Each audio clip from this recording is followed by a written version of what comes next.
Good morning. So we are talking about the hip joint. Hip joint is a ball and socket joint.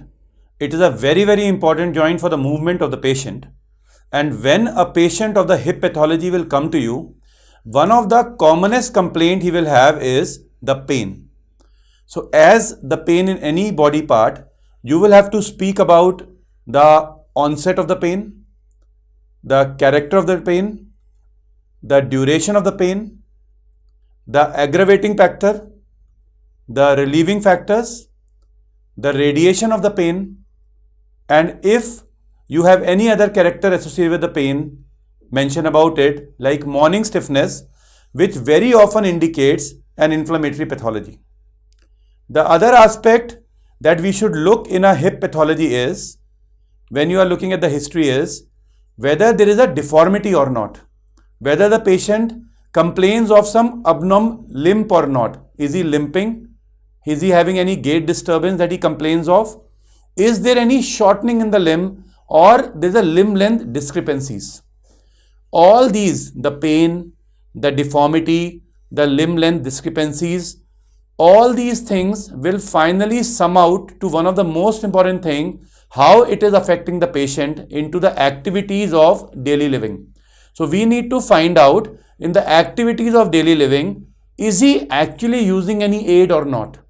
If you think that he is using an aid, that itself indicates the degree of severity. Then, as any other part, we need to ask whether there is any past history significant. If pertaining to the patient, there is some personal history, which is often very difficult to elicit, but you have to win over the faith of the patient to get into it. You need to ask any treatment history for any other illness which might be connected with this. And obviously, you need to ask about the family history, because there is a genetic linkage of many disorders in which hip is one of the body parts. The second thing that you have to start is, after your history, one thing has to be kept in mind. Are you actually dealing with a unilateral hip pathology, or is it a bilateral hip pathology?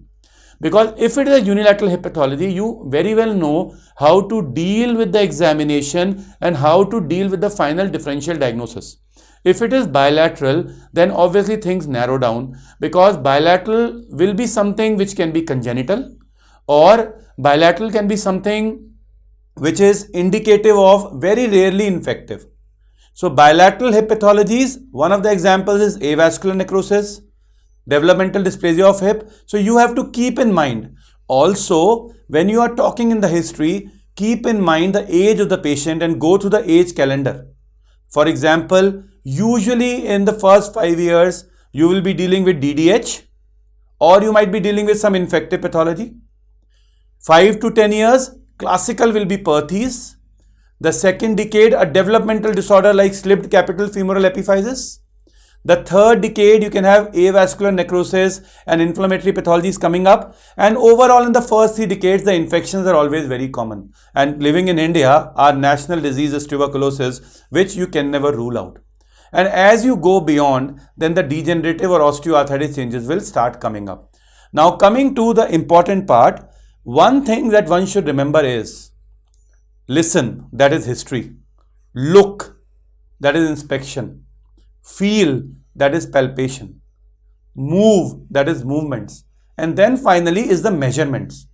Now this is the sequence in which we will do that. And always remember, in a peripheral joint, compare from the other side.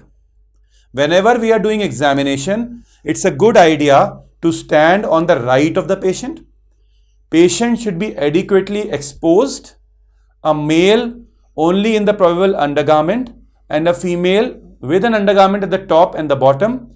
You should be able to see the entire limb, the trunk, the head, and try to examine.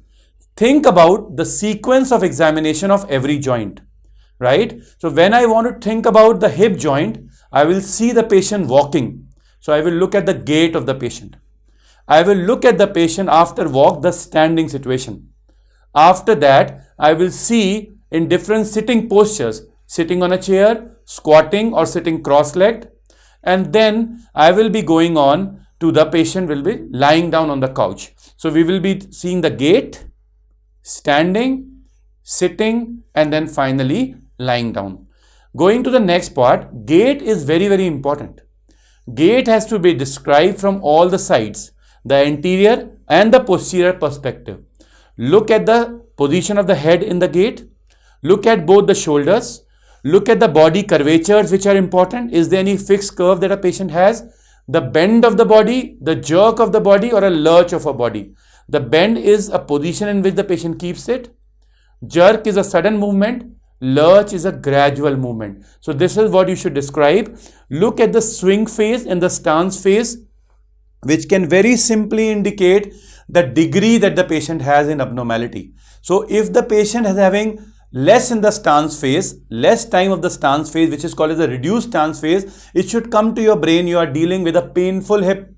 So this is a antalgic gait. Patient doesn't want to keep that lower limb on the ground because that is causing pain to him. If you see that the patient's body is swaying down, it means that limb is short. So that means it's a short limb gait. If there is an instability, you will see that the entire body lurches on the same side, but the stance phase is not reduced. So this is something you should understand, and that is how you will be able to find out. You should also look from the gait from the lateral perspective, because on the lateral perspective, there is something called as a gluteal maximus lurch, that is called as the weakness of the hip extension, and you will be able to see that the body is swaying back extensively because of the gluteus maximus weakness.